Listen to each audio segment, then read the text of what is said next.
Hello and welcome to Laughing Through the Pain, Navigating Wellness with me, Richard L. Blake, aka The Breath Geek, Andy Esam, aka workshopping the name, but probably the Wellness Wanderer. Yeah. And today we have another kind of friend of mine, Charlie Cannon. He is a resilience and leadership speaker. He equips leaders to thrive under pressure. He has a long list of happy clients that include Nike, Manchester City Football Club, WeWork, the Metropolitan Police, and Uber. And most importantly, he is now married to my ex-girlfriend, Danny Ravden, which is fine. So welcome, Charlie. We're definitely friends, Richard. Okay, good. We're good friends. Welcome, Charlie. How are you doing today? Really good. I'm really looking forward to this, and thanks for having me. Good. Andy, how's things? I'm very good, thank you very much. Yeah, I'm gearing up for a retreat. I'm going to, which you've sent me on, Rich. Sent you on? Yeah. Rich always tries to send me on things, which I'm trying not to take personally. But I think, Charlie, you might have done it as well. Path of Love. Oh, wow. God, that certainly is a retreat. Don't get fooled by the name. You will have, I look forward to hearing how it goes. It's amazing. Okay. Yeah, right. I think actually, Charlie, that was the first time I met you. We were staffing the Path of Love. Exactly. Actually, that's the first time I met you properly. And actually, I've done it twice, so it can't be too bad. I went back around again 7 years later. So, highly extraordinary, unbelievable experience in human development. I don't think there are many processes out there like that. Someone described it as Hoffman on steroids. But it's okay. Definitely a good one.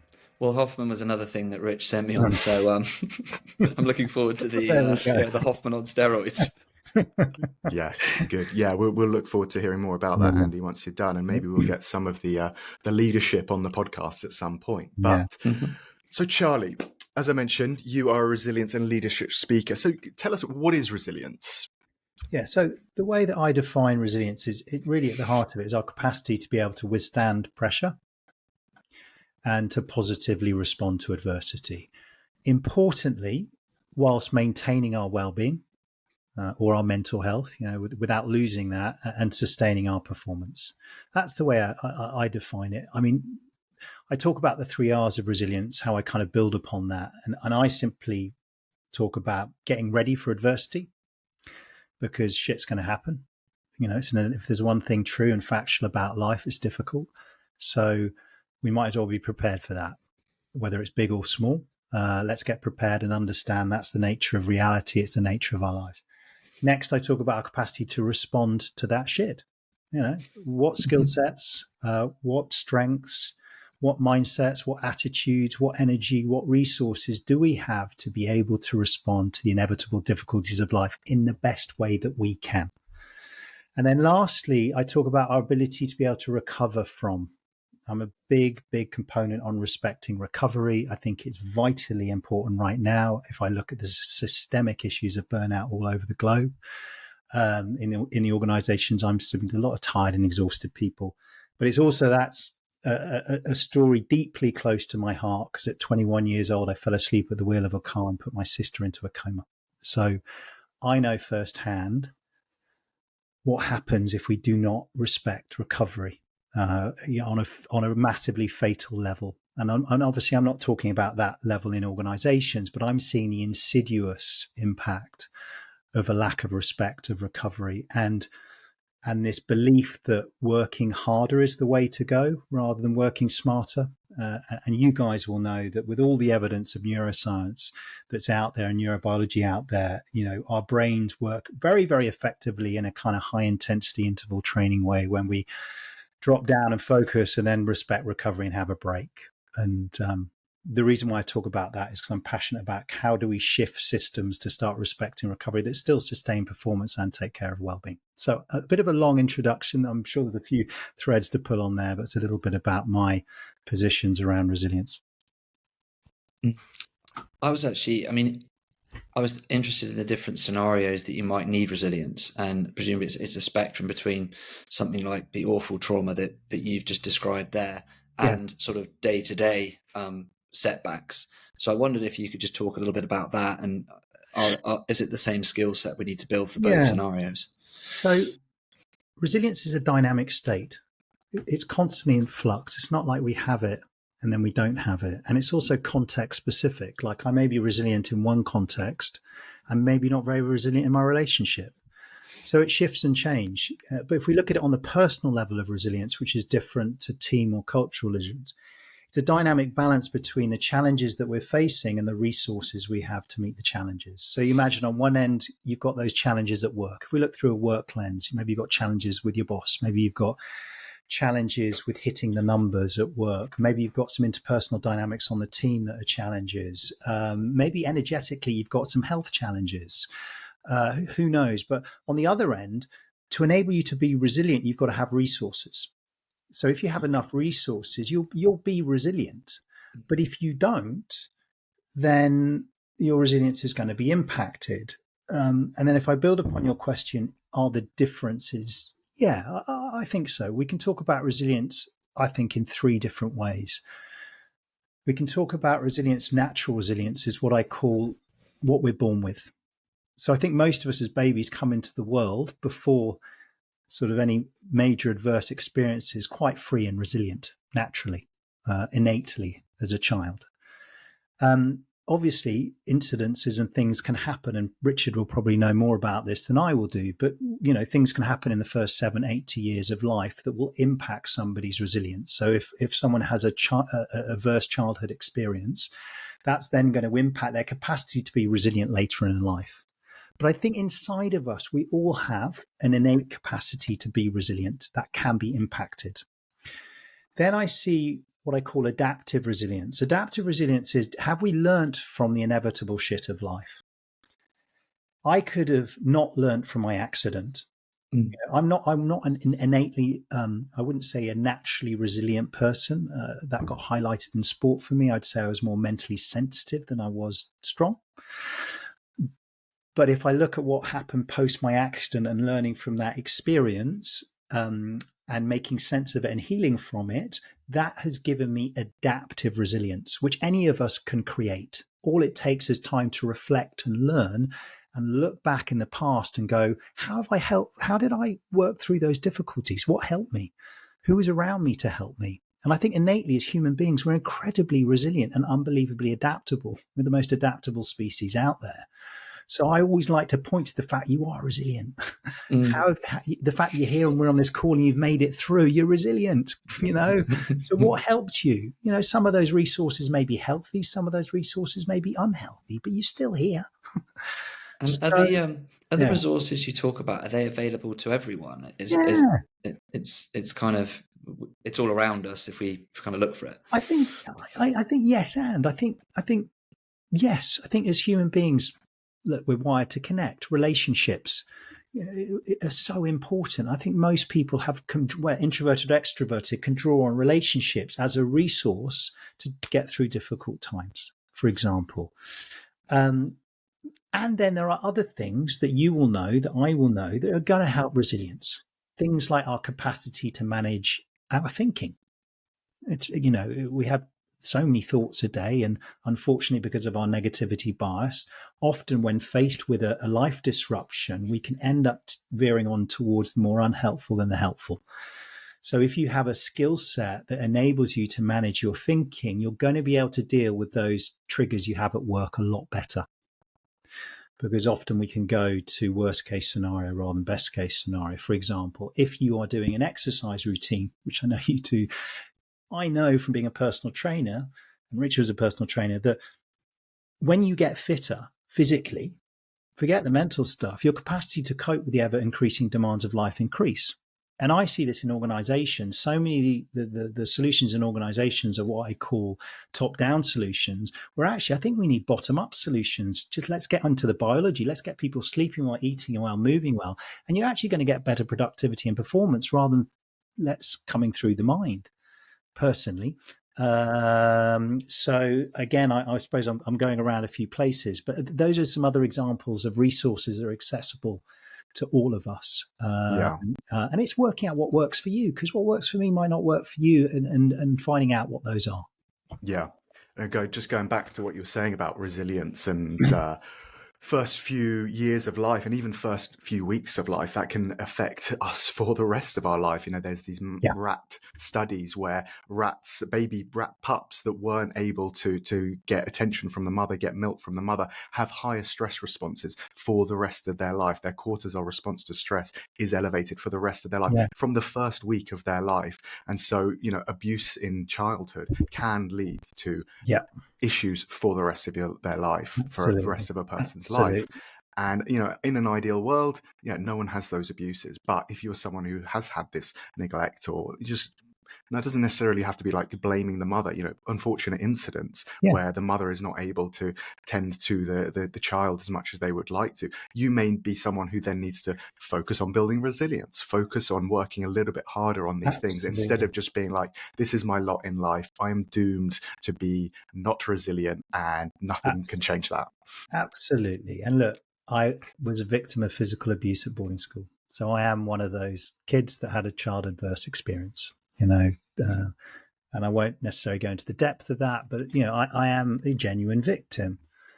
How, the accident, what happened to me at 21, that was PTSD, major PTSD, falling asleep at a wheel at 85 miles an hour and rolling down the motorway, smashing the car, bursting into flames. That huge PTSD, psychological, emotional, and trauma have been responsible for almost killing my sister.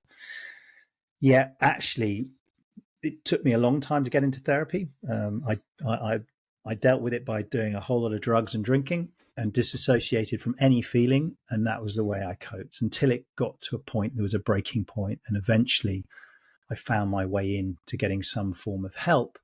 But actually, what transpired, and actually the biggest issue in my life wasn't the accident. What had happened previously in the formative years of my life. And actually, to be able to recover that resilience, you've got to do some deeper work.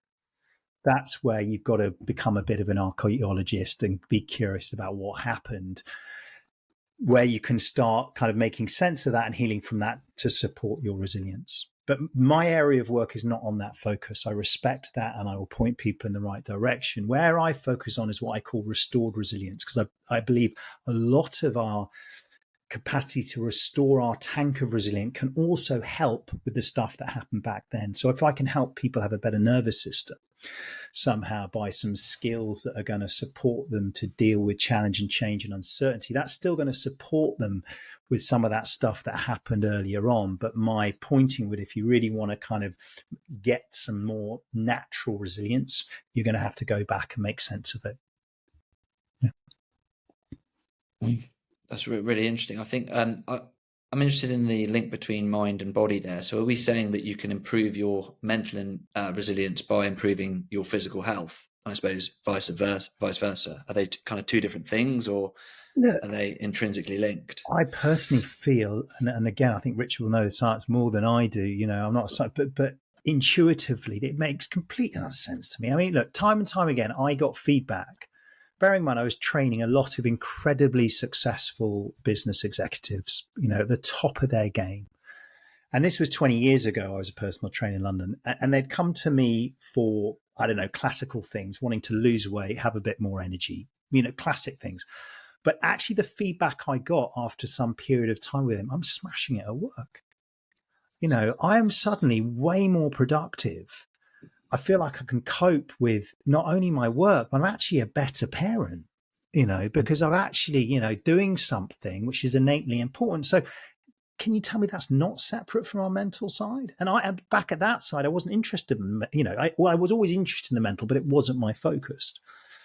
My pendulum then swung, it's all about the mental for a while. And I've come back, the middle way and seeing the balance of the both, because there is, and I think we can come in either way depending on the personality type. Is it going to be better for him to go into the physical?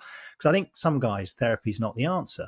It's actually get up, hike a mountain, and maybe we'll have a chat when we're hiking. Actually sitting down a therapy session, probably not the answer. And again, it will depend on the person from my perspective. But answer to your question, mind and body, absolutely.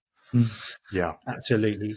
Yeah. Well, you say therapy is not the answer, and a kind of theme of this podcast is me kind of poo-pooing a little bit on psychotherapy, and for sure, I think a lot of people will go into psychotherapy and expect amazing results and be let down. And I think that is a big problem. There's a lot of people like, therapy just didn't work for me. And I just found a meta-analysis that found that it takes an average of 20 sessions for a person to have a breakthrough with talk-based psychotherapy.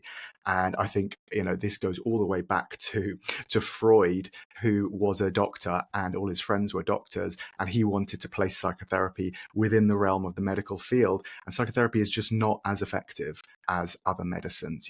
We've got anxiety and depression and all sorts of mental illnesses going up, and people are seeking more and more therapy, but the rates of anxiety are not going down. You don't see that with heart disease. You don't see that with cancer. Rates of heart disease and cancer are going up, but more and more people are getting cured.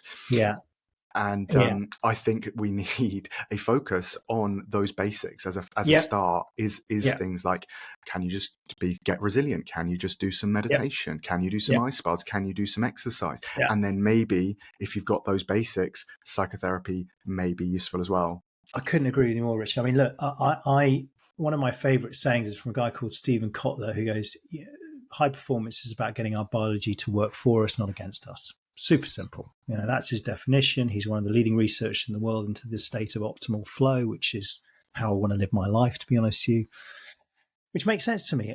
And the more and more I do my work, I start with sleep. That's ground up. Are people recovering? Are we getting, I'm not saying you have to have 8 hours or 9 hours, but are you prioritizing it? Are you using it for what it is to protect you? And then are you moving well? I mean, look, your movement's medicine. Nelson Mandela said exercise was the savior of his soul. It's the savior of my soul. The one thing that really got me out of my shit was when my dad suggested run a marathon. And honestly, I didn't know what I want to do in my life. He said, run a marathon, do it for charity. So what happened in that incredible moment? I suddenly got fitter again. I remember what that felt like, and I started feeling better. But he had a goal, which I think for men is really, we're going to get a little bit specific, but I think there's something about being purpose-driven, and there is a bias towards men, which can be really helpful. I'm not saying it's not important, but there's something about masculine polarity where I think it's really helpful. So I had a goal, and then I also trained a mate as well. So I was helping someone. So he wanted to give up after 19 miles. I wouldn't let him. We crossed the finishing line together. And that gave me my purpose for my life ever since, because I recognized that actually life's about giving and helping. And if we get that from a place of understanding our life is about others, not from a overly altruistic place, but we just feel better from a selfish place if we can add value to someone. And then for me, it was movement and that. So, I would talk about the 3 M's for me that made the biggest difference was finding a sense of meaning, movement and meditation with a 3. Not saying that therapy didn't work, it did, but actually for me in a group setting was much more powerful than an individual setting, because there was something about the exposure for me of exposing the darker aspects of who I am that I am ashamed of in public, that are seen and mirrored and not shamed. That was probably, if I look back, the most powerful piece for me is just the exposure to go, I don't need to hide that in the basement. And I think just that ability to get, they're not running away or rejecting me, that they're still here and they're loving me. Wow. Okay. So for me, resilience is about self-awareness. It's not about perfection. It's about wholeness, humaneness. It's not about being tough. At times, we all struggle, and that's human as well. But it is knowing about, who's on my team, who are my resources, what can I pull on when the inevitable shit happens? Because 1 in 4 of us, the research shows that the average human being has 4 traumatic instances a life. 4. I work with emergency responders. They have 300 to 400. The contrast of working in the police or the military compared to the most of us, they say about 4. And I don't know how they define those traumatic instances. You might know more than I do, Richard. Those big things, So life is all going to bring us to our knees. End of story. So we might as well learn to be about resilience. But my work's really about the kind of 90%, because 10%, it's going to bring us to our knees. We're going to have to learn to let go and surrender. I think for me, 90%, we do have a lot of control on how we respond to that situation. One of my favorite quotes is, life is 10% what happens to us and 90% how we choose to respond. And I feel we've got a huge amount of capacity, and this is not easy, but I think most of us at work or in life, we have some control of how we respond to those difficult situations in life. And I think that can make the difference to the quality of our lives. Yeah. Andy, I just want to jump in, and then I'll let you ask the next question. But just going back to psychotherapy and talking about the sort of the 10% and traumas and things. I'm not saying psychotherapy doesn't work. I just think its PR has been too good, and it's a problem of expectations. Yeah. People's expectations are too high of what it can be done, what can be done with psychotherapy. And I do need to defend that, because both Charlie and my wives are psychotherapists. So go on, Charlie. I absolutely agree, and I'm not. It's absolutely well needed, and I still think there's work to be done to destigmatizing it. In some respects, yeah. In some contexts. So I think I'm glad you're caveating that as well, Danny. Yeah, there you go. Sorry, Danny. You're doing great work. Keep it up. They are. I mean, they're doing it. They're doing amazing work, and it's well needed. And there are lots of different resources out there. Yeah. And the other thing is, I'd be interested to know about that trauma study, because another one of my sort of, things that I go on rants about is trauma, and that everyone thinks they're traumatized and they're not. And I think maybe it's like people have traumatic experiences, but a lot of people don't have PTSD, because I've seen statistics that it's 40% of people experience trauma, up to 70%. But you're saying everyone has 4. I think what they mean like that. Look, everyone's going to have somebody in their life that dies. Look, let's face it. I look into mortality straight away. That was the gift of an accident, of almost dying and being right at the cusp of turning my sister's machine off. I am so up close to mortality. It got me to question, we're all dying. We're all going to die. And I don't want to be a party pooper here, but the more we realize that, the more we can live our lives. The more we lean into the fundamental truth and fact that we die, the better. But what I'm talking about here is, like, we're going to have people that we love are going to not be here. One of my best mates died the night before his wedding. An absolute tragedy. Total trauma tragedy would have been one of those 4 for me. The accident.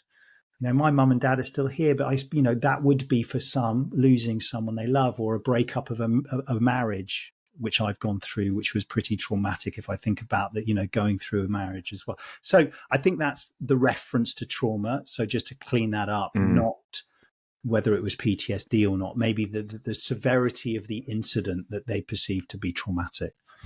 Yeah, I think it's semantics, really, but I do think it is important to understand the difference between PTSD. So your car crash would be classic PTSD, classic totally. capital T trauma. Whereas my dad died not that young. I don't think that's trauma. That was really difficult, but that's just a part of life. Our parents are going to die. Yeah. And you need a very different treatment for someone who's been in a car crash to someone who's lost their father at a kind of relatively young age, but not that young, and just to a heart attack, rather than something horrific like being in a war zone or things like that. But it's semantics nonetheless. But Andy, you were going to say something. I was just going to say, so it sounds very much like your journey into looking at resilience happened in such a dramatic, traumatic way. What are the people you work with, what are they coming with? Because it sounds like not everyone's got that kind of sudden instant. What is it that gets people curious about resilience? I think obviously that was one of the gateways in that got me to thinking about it as a kind of construct. It was also that I'd been working in leadership development for 10 years, working with lots of well-known consultancies, helping leaders develop in business. It got to a point of I was thinking, like, what's my unique offering? What can I offer that's different if I'm going to... and the thread started making sense for me. From obviously the accident was the big thing, but it wasn't just that. It was the fact that I wanted to be a great sportsman. And as I look back, even though I had the talent, I didn't necessarily have the kind of the mindset to succeed. Which if I had the mindset now to what I had back then would it be different. So there was a bit of a kind of a tune into that. But then also I just saw it as a need for our times. I genuinely feel that the skill set of resilience are the skills for our times. We are living in changing, uncertain, complex times. And how do we meet that change and uncertainty? I think personally, and I've got a bias, with the skills of resilience. So it's applicable to everyone. especially in work. Most of my business is in work, predominantly in the private sector, some in the public sector, but everyone needs those skills at work. Because 76% of stress at work is people in politics. That's one of the biggest studies done. 76% of stress at work is people in politics. So they're dealing, and when I talk about politics, bureaucracy, internal politics at work. So we're constantly bombarded with this, especially things where things are changing, or interpersonal dynamics. You've got hybrid working, you've got challenges, and what helps us meet that, a large part, is our capacity to be resilient. And that's on the individual perspective, and it's slightly different to team resilience. But hopefully that answers your question. That I see it's for everyone, and everyone's on a continuum of this. But one research paper come out of Australia recently showed that actually only 1 in 10 of us right now have the levels of psychological resilience to protect ourselves from mental ill health. 1 in 10. Well, that leaves 1 in 10, and then burnout, depression, anxiety, 1 in 10. That's terrifying for me. Yeah. Well, that leads me to an obvious question. What would that one person look like? How would they appear? How would they present? What skills would they? I just think if we use the metaphor of resources and challenges, somehow they found a way to have enough resources, whatever they are, to meet the challenges of their life. Right. Does that make sense? Yeah. Because then you have resilience. But if you've got too many challenges, personally, professionally, financially, health, and you don't have enough resources, then your resilience is waned. Mm. So, and I don't know whether there has been, and there probably has been, post-COVID. I think that's had more of a systemic impact than we realize energetically to people. My senses, and I don't have any data or science in this, Richard, you might be able to tell me, but I do think people are still tired and exhausted coming out of the back of that, and making sense of that, and kind of trying to get back to some level of normalcy. And I don't want to paint it as doom and gloom, because actually resilience, once we get those skills, they enable us to be happy. They enable us to be fulfilled and meaningful and have a laugh, because you just cope better with the difficulties, and you can handle them, And I'm interested in, how do we be happy in difficult times, not just happy on a yoga retreat. Yeah. Well, yeah, I think there's that saying, Jonathan Haidt, prepare the child for the road, not the road for the child. And I think so much of, in the news and politics is just about preparing the road for the child, and, trying to make it so no one ever experiences any adversity, any rejection, any challenges. You have a daughter, and we have parents who will be listening to this. So Charlie, as a resilience expert, anything you can give to the parents on how to prepare their children for the road? I think I might need some coaching here, to be honest with you. Look, one of the best expressions I ever heard, after swinging the pendulum massively. I am a privileged private schoolboy that got parented. We all are here. We love those. So got parented in a certain way. And I'm not into parent bashing, but it was generationally a different way of parenting. I was sent away to school at 8. And and I noticed when I became a parent, I wanted to do it very differently. And actually, reflecting on it, I swung the pendulum too far the other way initially. So more to what you were saying, Richard, about being probably too hands-on and nurturing, rather than letting nature do its course a bit. Because I think mine was probably a little bit more nature than nurture. I think there's one way of looking at it. Look, my daughter's been through a divorce. I think we did it pretty well. And the only reason why I did that well is because I had some resilience, I think, at that stage in my life to be able to handle a really difficult time. And so did my ex-wife. And I think it's the biggest achievement in my life to get through a divorce. And she and Richard was at our wedding, and she was at our wedding. So for me, that's kind of rare. That's a major success. And I think that's a testament to my ex-wife and my resilience to put some attention on this stuff. But look, my daughter's going to be impacted by that. That's her childhood adverse experience. She's 10, 11. She's got, separate parents, and that's going to impact her. That's certainly going to be some of her grist for the mill, as they say, as she goes older. We've done our best to support her through that. I don't mind saying that, she was in art therapy this evening. She's becoming a teenager. She's 13. She's definitely struggling with that transition. I'm finding it terrifying in the world of social media, having a young daughter and how to navigate that. And what do you allow? What do you not allow? Where do you say yes to? Where do you say no to? You don't want her to be the odd one out, but you don't want to, and it's so complex. And then you throw in hormones that I have no understanding of, really, to be honest with you, around what's going on for her. And she's grown up quite quickly physically, but not necessarily mentally. I put my hands up a little bit, but I think just do the best we can. I heard this expression, good enough parenting. And I think, Winnicott, yeah. We're there. Look, she's lucky she's got Danny, who Richard knows, ex-girlfriend, who didn't sign up to be a mum, but she's doing a bloody good job as a stepmom. So she's got a kind of another person to speak to who's not mum and dad, which is helpful. The way I see it now, she's got kind of 4 parents because my ex has got a partner as well, and she's getting something different. I think I feel like not giving our children the gift of adversity is going to impact them later on. And I don't know what the answer is for controlled adversity. I don't know what that is. I don't think sending kids to boarding school at 8 is the answer. I'm against that. 13, 14, different story. 8 to 13. I'm not into that. But I think some level of adversity and then having to make sense of it and learn from it and grow from it has got to be helpful. Yeah, I'm actually reading Ross Edgley's book at the moment. It's about resilience. He was I don't know if anyone's read it, but it's really, really good. You read it, Andy? I have, yeah. It's brilliant. He was the first person to swim all the way around the UK. There it is. The art of resilience. Brilliant. I haven't read it yet, but you've inspired me to do it. I've got it's good.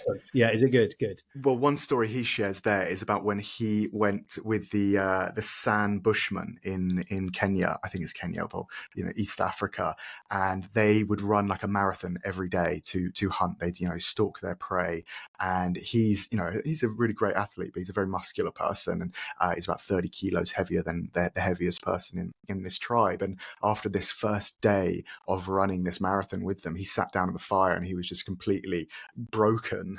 And he looked around and there wasn't like a single strained face. Everyone was completely fine. Maybe they were in pain, but they weren't showing it. And what he learned was he asked them, why are you able to do all these things? And then some of them said genetics, some of them said the way we are brought up and practiced, and then one of them said, no, it's because of our penises. Basically, yeah, it's definitely a headline catcher. They have this ritual when they're this kind of rite of passage for their young men, where basically they put them through, they have to crawl through like stinging nettles, which would make these English stinging nettles, like a pale in comparison, and then they get beaten around their ankles and their wrists with sticks, and then they put mud over their faces, and the mud hardens, and then they circumcise them. These are adults circumcised with no anesthesia. And the reason they put the mud on their face is because they're not allowed to show any pain. And if they flinch, the mud will crack and people will see, that person has not mastered his mind. That person has not mastered his pain. And basically the people in their tribe who don't pass this test, they don't get wives effectively. They don't reproduce, and so there is this kind of natural selection of we're only going to pick the most mentally resilient people to be in their tribe. So rites of passage is definitely, I think, something we're missing from our culture. I don't know if we need to be as brutal as that, but no, I hear you. I mean, look, I think rites of passage is definitely, from some of the work I've done in men's groups, which have all been helpful, that there's been a kind of orientation to those types of rites of passage, not that brutal, but helpful. And I think you did, I just want to put on a thread around the genetic thing. There is some evidence to show that some people are genetically more predisposed to being resilient, but there's strong evidence to show that it's a process that can be evolved and grown, however mentally sensitive you are. We know through neuroplasticity that actually these skills done consistently practice, it has an impact. So there's hope for all of us with this. Yeah. And I think there is a kind of trade-off with resilience and sensitivity. The more resilient you have, I can think of, very resilient people in my family, and they're not the most emotionally attuned to other people. I think you're spot on. And I do have to define that a little bit early on in the talks that I give, so that I share from a kind of what I would call a relational perspective on resilience, not a kind of toughness that sometimes is helpful, but a lot of the time may be unhelpful. And the metaphor I often use, the two metaphors I use, one is, have you heard of what a crumple zone is? Yeah. So I thought you might. Yeah. Only no. So a crumple zone, say, I wouldn't be here speaking to you. My sister wouldn't be alive if there wasn't a crumple zone. A crumple zone is a feat of engineering that was developed in, I think, the 19th century, and then came into used fully in cars, 60s and 70s. Basically, they recognized that if the chassis was too strong, it actually caused more injury. So they actually had to create a softer, more flexible chassis, which when the car hit something, it then impacted in a way that you were injured less. So for me, obviously, that metaphor landed deeply in me as I started thinking about it, because it made me think that actually resilience really is much more about being flexible and adaptable to life's challenges, rather than being sort of tough and straight on. Or the other metaphor is the bamboo that's often used. The bamboo is incredibly flexible compared to, say, like an oak tree in the middle of a storm. It can bend.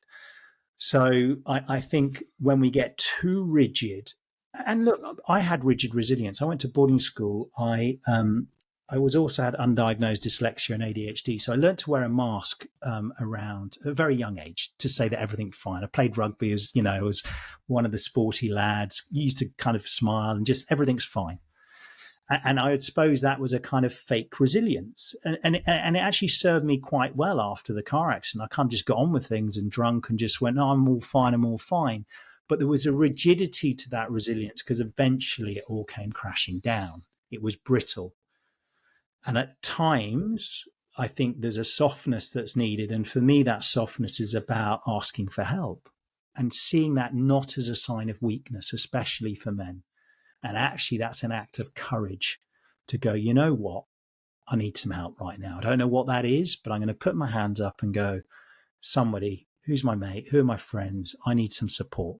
And that's how I see resilience and a kind of courageous strength there. And the differentiating between that overly kind of macho resilience, which can be helpful. I'm not saying at times, but I think it can have detriments potentially down the line. Definitely. Yeah, no, I also learnt that fake resilience. I can remember at the time when I was maybe 14, 15, I was on a bus with the hockey team and my parents were getting divorced and, I kind of felt like my life was falling apart. And I was chatting to one of my friends and they were like, are you okay? I was like, yeah, I don't care.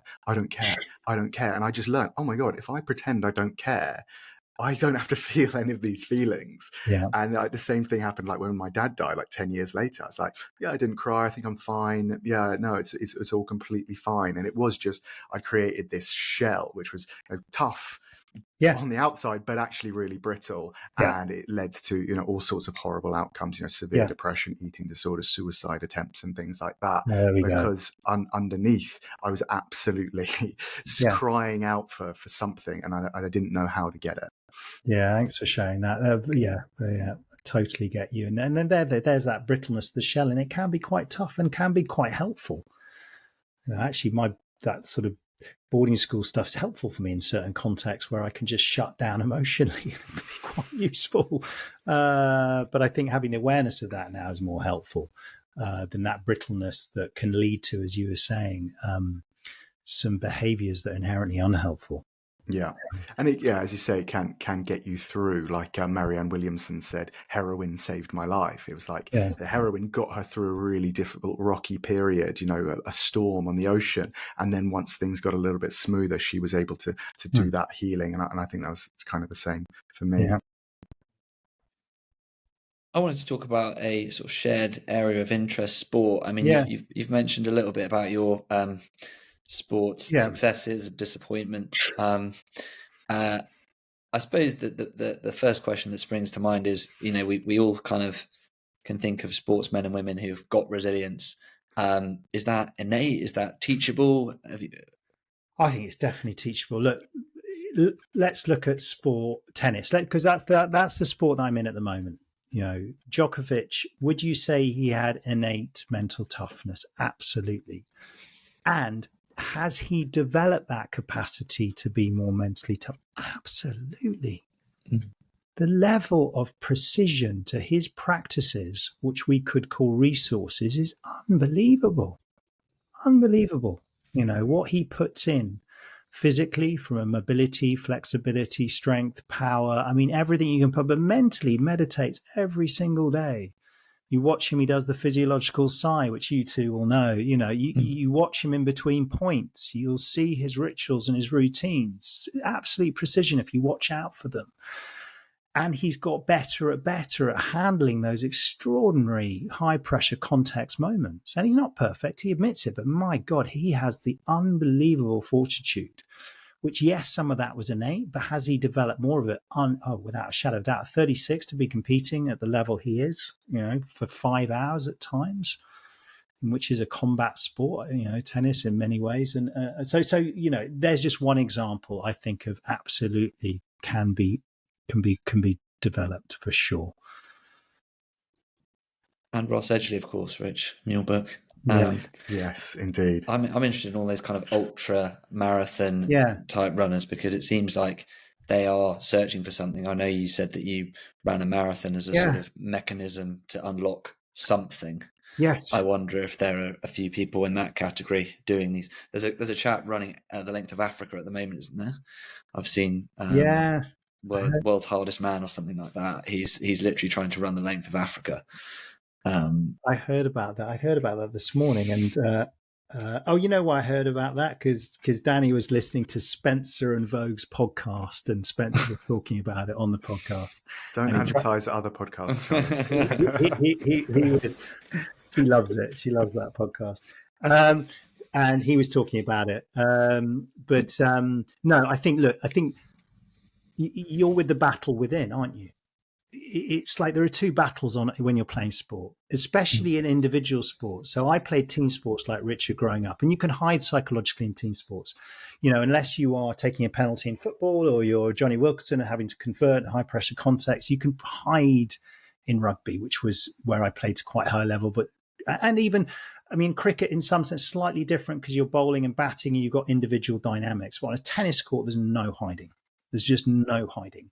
On a golf course, there's no hiding. Gymnastics, there's no hiding. Swimming, there's no hiding. But also on those endurance things over time, that is the battle, isn't it? I think David Goggins speaks about this very well. But that kind of inner battle that goes on, that's constant, isn't it, inside of you, whether you want to keep on going. And it's why I ended up playing tennis later in life, because I really struggled psychologically. I wanted to play a sport that would test me in that way, so that when I talk about resilience, it's not just coming from a place of like, what's the research saying? Actually, I need to be in a high pressure context to feel it, because whether someone's having an argument at work, a courageous conversation, the same physiological responses are happening if I'm nervous about hitting a second serve in. It's still a fight-flight response here, where we've got to ground and find some sort of stability to get a better outcome.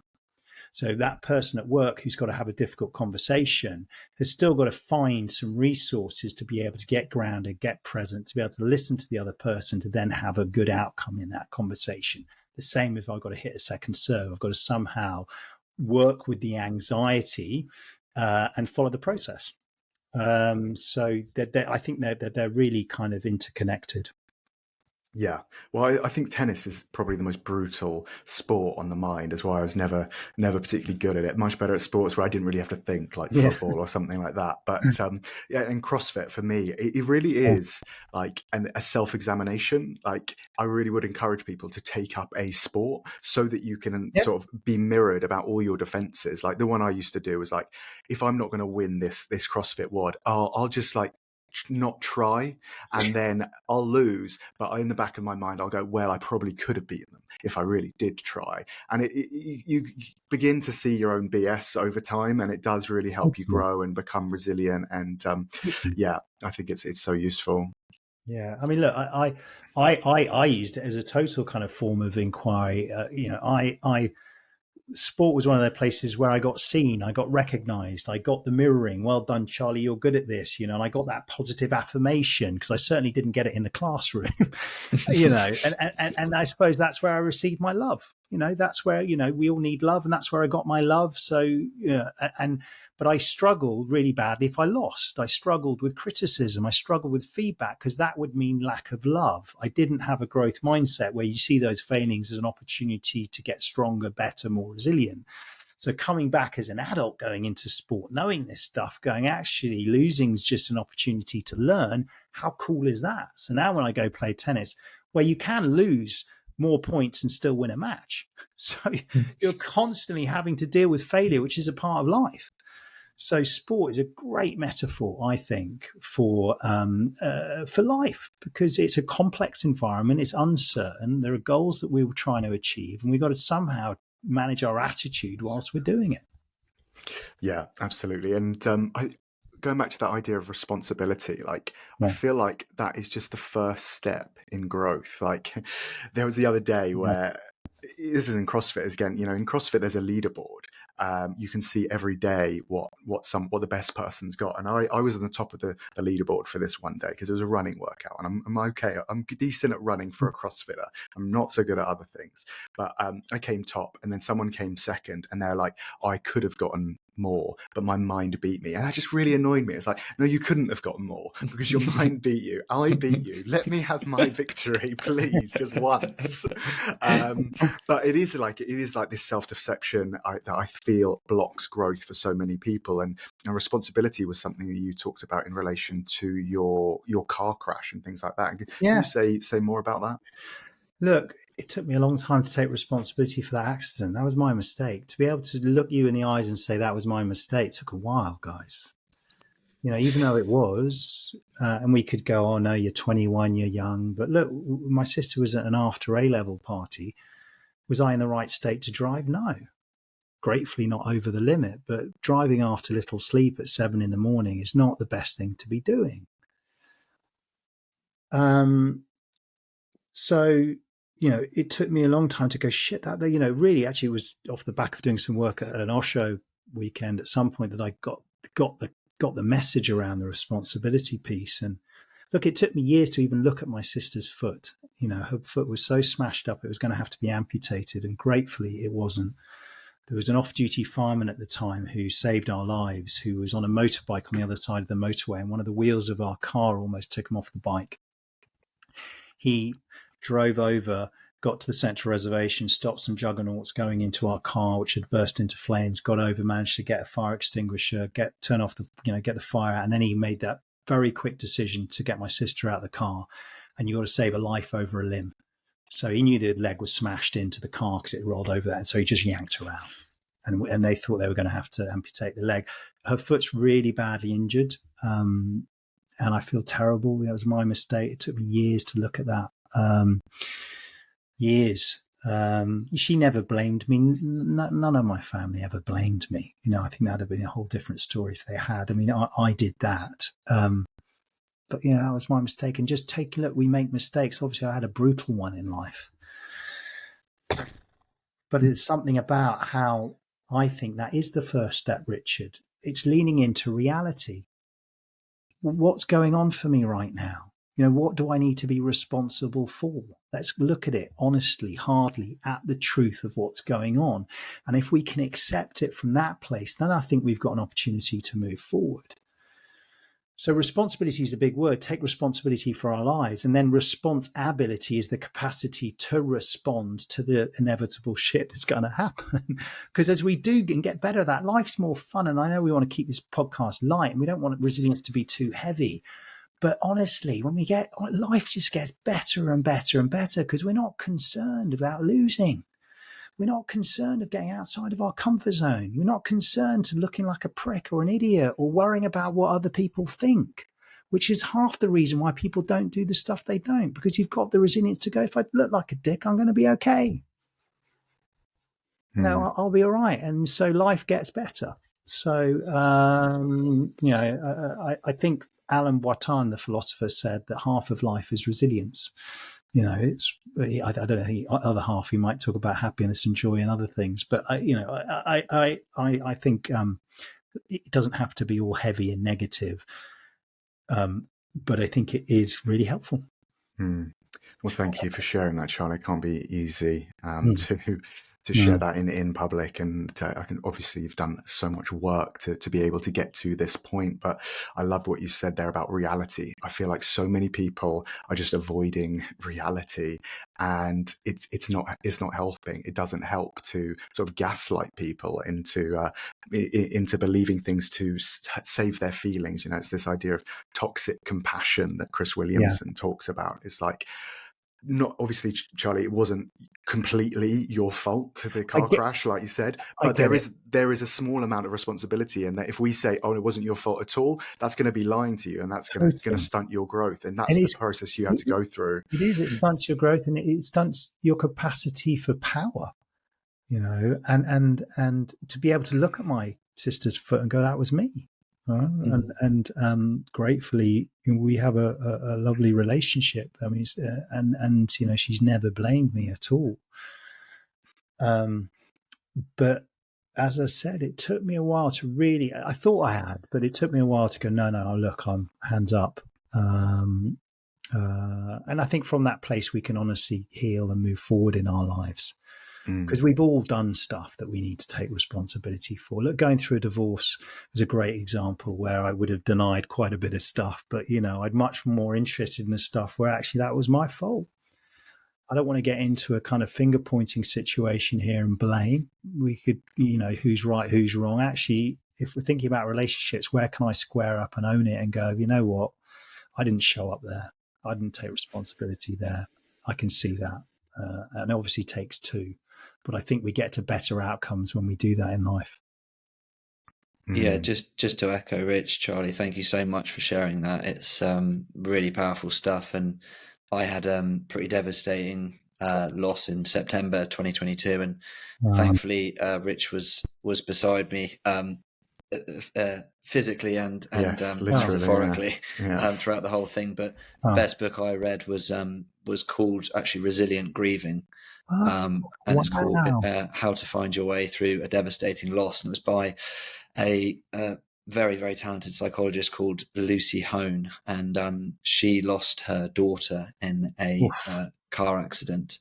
And I think just having that, having the science and what goes behind that and the theory, if you like, is one thing, but also having the personal experience as well and being able and willing to share that is such a big part of it. So it makes it really come to life and very authentic. So thank you so much. Well, and thank you for your transparency, and thanks for what sounds like a great book recommendation to add to my because those are the sort of things I refer people to when those topics come up in the workshops and the talks I do. It's always great to be able to point to someone who's going through a really difficult time.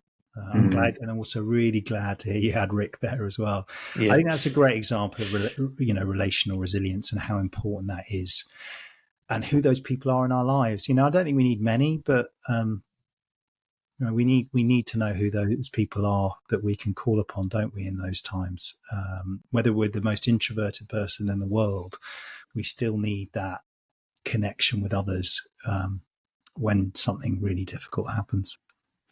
Yeah, absolutely. I did see recently about after COVID, apparently we've become like a more introverted society. And I think people do find relationships so difficult, and people are kind of giving up on them. And they're being like, I don't need friends. I've just got my family and that's it. And actually, when times get tough, you really do need friends. And, I poo-pooed on therapy as I will. But what got me through my dad's passing was our mutual friend now, my therapist at the time, Simon Matthews. Thankfully I was able to commit to therapy for like 5 years, and so I got phenomenal results, and I don't know what I would have done if I hadn't met Simon. I just want to stress, I really wish people would invest more in their friendships. I think, especially in our busy world, to really pay attention to those things. I often share in my work a kind of network chart of the type of people that you need in your life to draw support on. And we need to have different people for different things. Like you go for one mate or somebody at work who you'd have a real laugh with. Who's the person you're definitely going to have a laugh with? Who's the person you're going to go for a moan with? Who's the person you're going to get some candid feedback from? Who's the tactile one you're going to get a hug from? I think we need different people for different things. And I think what I see often people just rely on their partners, which is just selfish because you're putting too much emphasis on your partner. So, and I think for good relationships, that's where we need to have a breadth. And as you said, more introverted. And I'm sure you're familiar with the Harvard study done, Richard, the adult development study. Are you? Which one's that? It's the longest ever longitudinal adult development study done. It started in the 1950s. JFK actually was in the initial group, and it's been still going on since then, where they basically followed a group of members and family members and looked at their habits and behaviors over 80, 90 years to trying to correlate what were the core things in their life which create a kind of happy, fulfilling, successful life. And the number one thing that's come up is relationships. The number one thing. You can have a look at that. And not just relationships, meaningful connection. Yeah. So not kind of surface level connection. It's, are we creating space and time to meaningfully connect? And this doesn't have to just be personal. I think we need to create spaces in organizations where we meaningfully connect on a professional level, which is a lot of my work in resilience teams, is how do we create teams to build trust and psychological safety? To do that, we need an element of vulnerability and connection. And we need to talk in a real and authentic way, which builds those relationships. It doesn't need to take too much time, but meaningful connection came up as the number one thing to live a happy and healthy and long life. And alcohol actually was the number one thing that would prevent it. I believe that. Yeah. And what I think another thing I kind of see is, some people are resistant to using technology. It's like very binary thinking, like social media, phone bad, or I'm going to be completely addicted to my phone and not acknowledge any issues at all. But, I think there are definitely issues with overuse of social media, overuse of the news. But one thing I think about technology that is so useful and life-changing and life-affirming is how we can connect through things like Zoom. And the best friends I have these days are the ones who are willing to embrace technology. Because I travel so much, being able to schedule a Zoom call with someone is vital for me to maintain those friendships. And some people were just like, no, I don't do that. I'm not really a phone person. I'm not a Zoom person.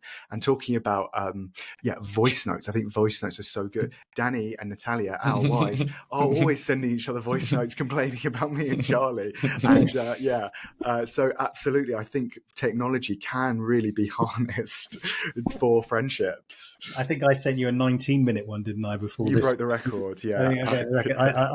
I can talk on and on and on. You're probably noticing. But I think technology used in the right way. Look, I think it's incredibly helpful, for sure. Well, I actually listened to the 19-minute voice note as well, Charlie. Exactly. So very much enjoyed it. And one theme that I wanted to touch on, obviously we're not in the business of pushing any kind of particular religion or whatever, but how much of a role has sort of spirituality, if we could call it that, played in what you do and the way you work? Huge. I've been in the closet around it for a while, if I'm being honest, if I was going to use that a bit of a metaphor, because it was like, can I bring this out in my work in a corporate context? More and more it's coming out. And maybe just because I'm feeling more comfortable in who I am and what I stand for without worrying about what other people think. That I think that's just, I suppose, a developmental stage. So I think it's coming into my work and I'm talking about it a lot more than I was. But look, that accident brought me to my knees. Absolutely to my knees. I remember vividly praying for the life of my sister. I had no religious connotation prior to that. But, what else do you do when you're told you've got to go and say goodbye to your sister and you've been responsible for killing her? Science, they had the most extraordinary people around her that helped save her life. Absolutely. The doctors, the surgeons, the nurses were unbelievable. The emergent responders who got to the accident in time from the air ambulance to get onto the motorway on the M4, a helicopter to land on the M4, to an off-duty fireman, to the transport police to the surgeons. I mean, incredible. And look, she's battling for her life. And I was told, but I was very numb at that time, but there are certain moments of that week which I remember, and one of them was dropping to my knees and praying to something. So I think that inclination kicked off then, but what that didn't open up for a long time.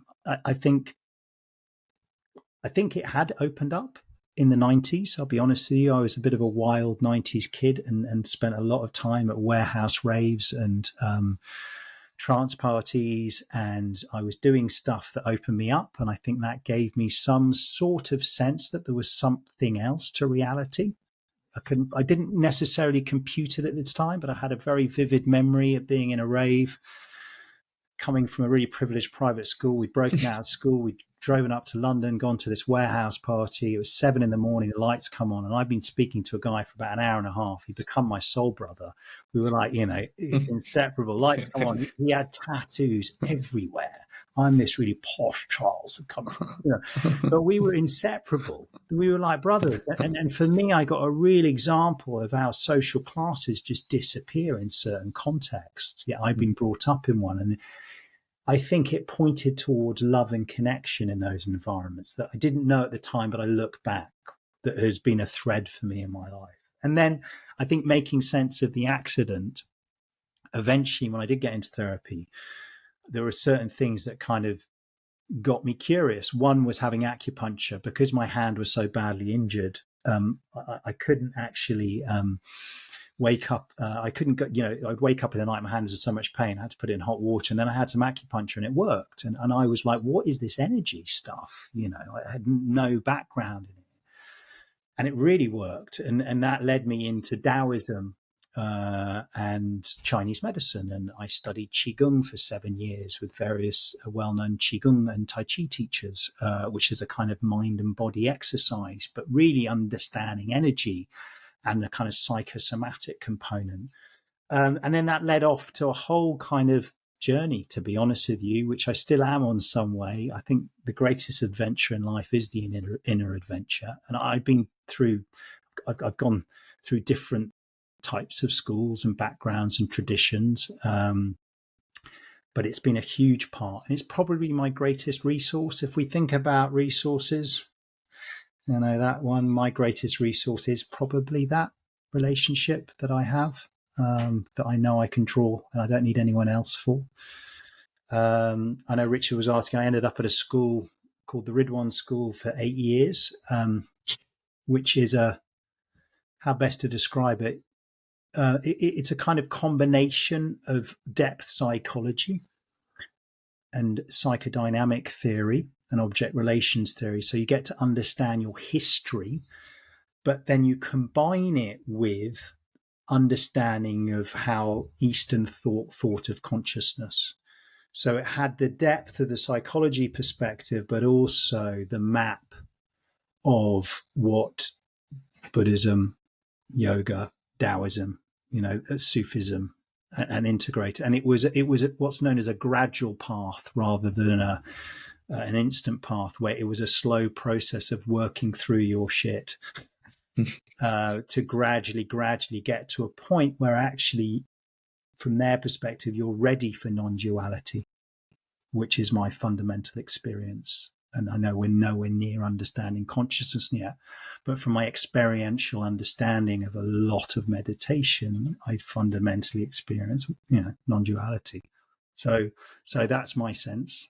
And most of my spiritual work now is in Vajrayana Buddhism, Tibetan Buddhism, which is known as the third turning, which the reason why I practice that, because it's very much about being in the world. I want to do a practice that's in the world, where I'm being of service in the world to help. I don't want to, a lot of the traditions that have come over here have come from a monastic tradition. I've got no interest in doing that. I want to be here in the world making a difference. But there's a wonderful saying to be in the world, but not of it. It was Jesus, wasn't that? Yeah. No, yeah. I don't know where the roots of it might be, actually. I think it's Jesus. Yeah. It's from the Book of Matthew, actually. Oh, is it? Well, you might well know. But for me, what that means to me is to be in contact with spaciousness not to be hooked in the narrative or my thinking, to be in something that's very, very empty, if we use Buddhism, but at the same time be in contact with you, the world, and to be able to move through the world in that way is something I aspire to. They talk about path, they talk about ground, path, fruition. The ground is recognizing this oneness. I tell you, Power of Now got me to that 18 years ago, reading that book on a beach in Bournemouth on a massage course. I read the book, I looked up at a seagull, and everything dropped away. There was something about reading that book, looking up at the seagull on the sun, and it was the first thing that pointed to the fact that we have a thinking mind and an observing mind. And I hadn't made that distinction, the fact that we had thoughts, but we had something that witnessed the thoughts. And that moment just opened up a whole lot of space for me. And it was the book. And I think that was one of the major threads that got me into kind of wanting to live from that state more often, rather than it being, just a state. How do you stabilize that? And that's what my interest is. And we talk about ground, path, fruition. The ground is to experience it, understand it, and to believe in it. The fruition is to use practices in your life to try and start stabilizing it. And then fruition is full fruition, which is a long way off. miles away. But I think it starts with recognizing it. Well, I love that school is so long. It's actually 15 years, is it not? It goes on. It doesn't stop. Yeah, it doesn't stop. Right. My ex-wife, I decided to leave it because it felt right for her to stay there. And I was at a stage where I wanted to focus on my work and be more in the world. And my emphasis had been more, to be honest, on the spiritual than the material. And I wanted to kind of put some emphasis on the material world, so yeah, it is.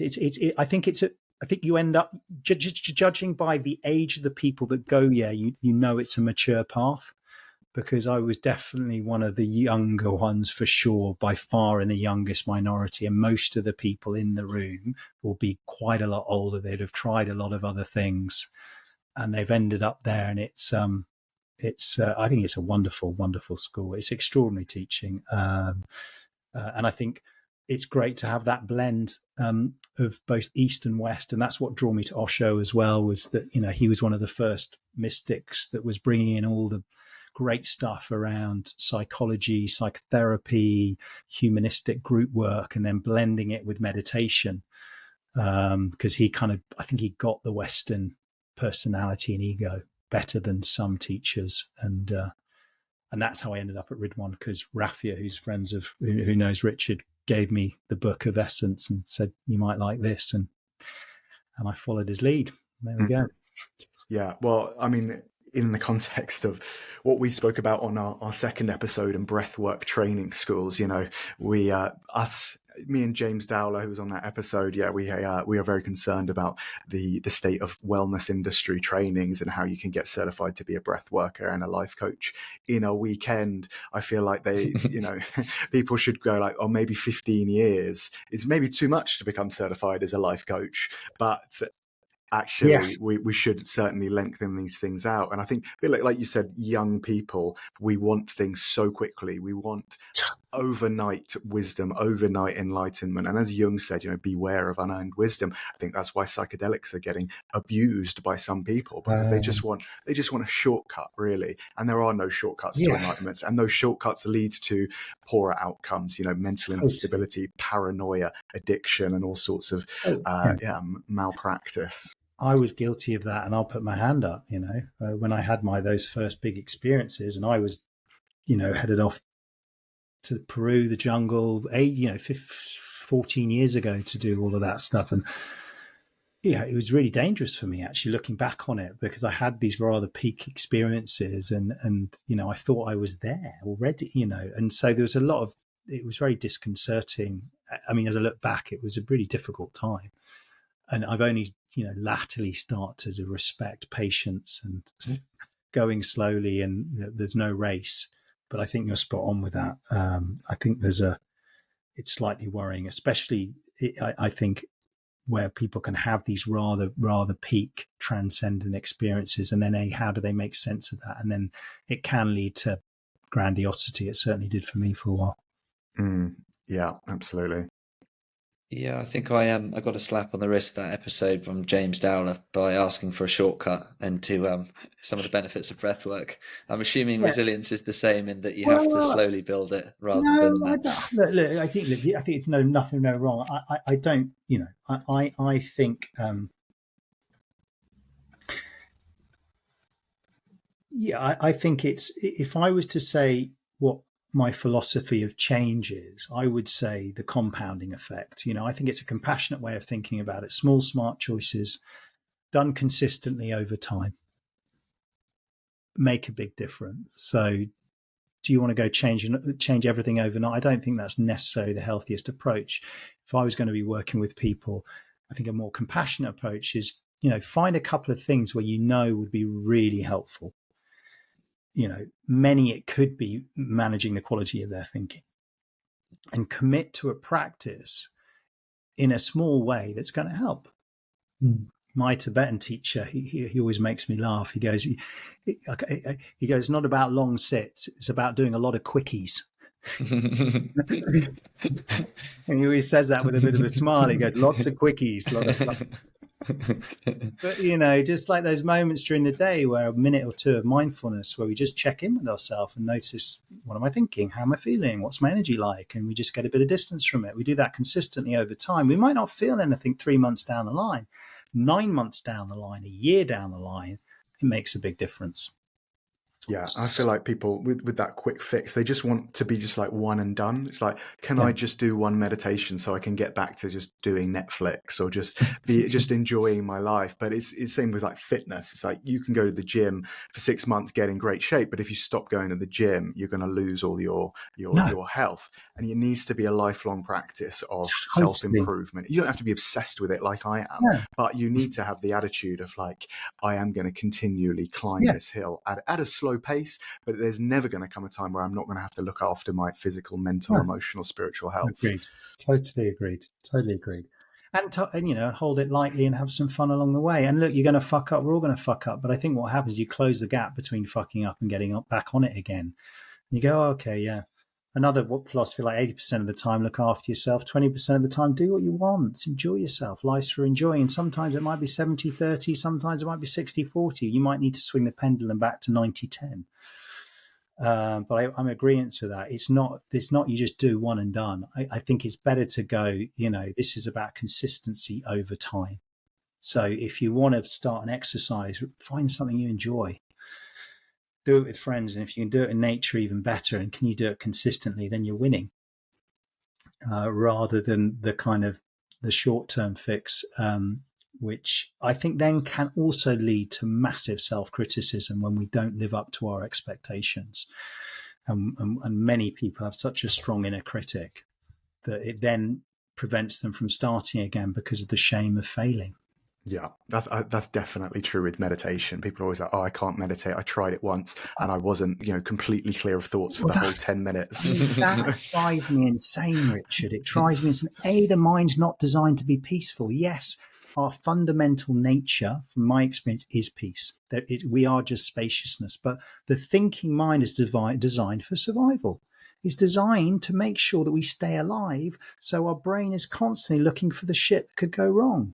It's designed to be distracted for our own safety and survival. So to expect to sit down on a cushion for the first time or do a walking meditation and think you're going to, is just a little unrealistic. And then I think what really frustrates me about meditation is that you don't realize that the success is coming back to the object. That's the repetition in the gym.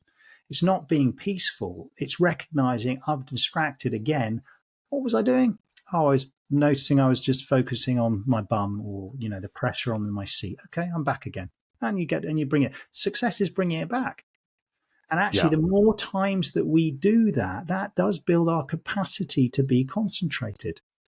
Yeah, absolutely. The rope of mindfulness gets stronger. Yeah. Our metacognition gets better, so we can get quicker at it. But it does take time to shift these neural pathways, but they can be absolutely shifted. And we know that. We can see that as well now. You see the evidence of long-term meditators, and it's so exciting to know that we can completely change the structures of our brain, which means we have a completely different perception of reality. And for me, that's awesome, isn't it? knowing that we've got some control of completely changing the way that we think and feel about life. Yeah, absolutely.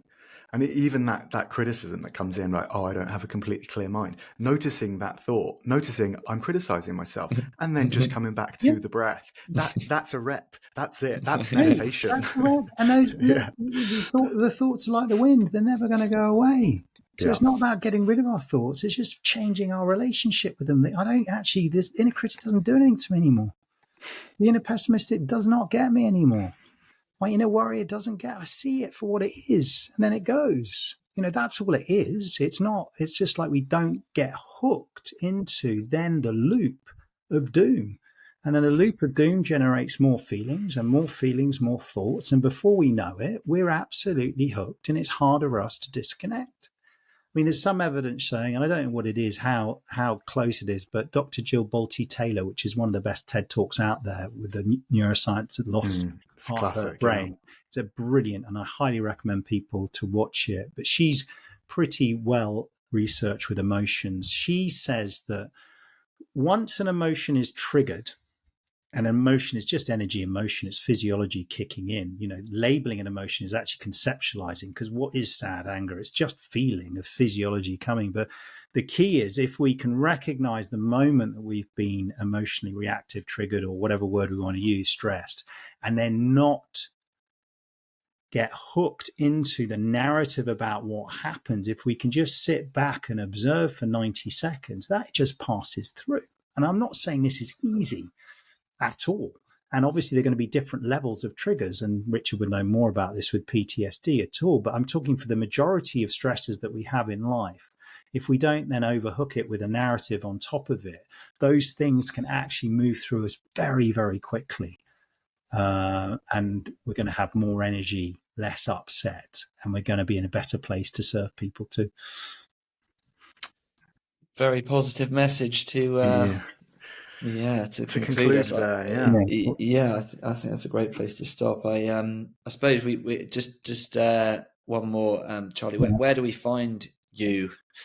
Where can people for me, get more? LinkedIn, if people want to connect with me, always happy to build my network. That's kind of the only social media platform I'm on. So just look for Charlie Cannon, or my website. You can come through at Charlie Cannon, which is about to get updated in a while. CharlieCannon.com, is that right? Is actually charliecannon.com. Yeah, you can connect through there. Excellent. Well, thank you so much, Charlie. Thank you. It's been a pleasure, guys. Thank you. Yeah, it has. Absolutely. I hope we didn't get too heavy. We brought some lightness and fun into it as well. Yeah, I think we had a good balance there. Thanks. I think the necessary level, if I could sum it up. Yeah, no, it was real. Perfect balance, and it was very real. Thank you. Yeah, that's exactly the word I'd use. Yeah. Awesome. Yeah. All right. Well, thank you, Charlie. Thank you, Andy. Thank you, listener. We are now on Apple Podcasts. We're up on all good podcasting sites. So please subscribe, write us a review, a good one, if you like. If it's 5-star. Tell your friends. If it's 5-star, yes, indeed. We will be back next week with a future guest. And thank you very much for listening. Bye-bye. Cheers. Bye.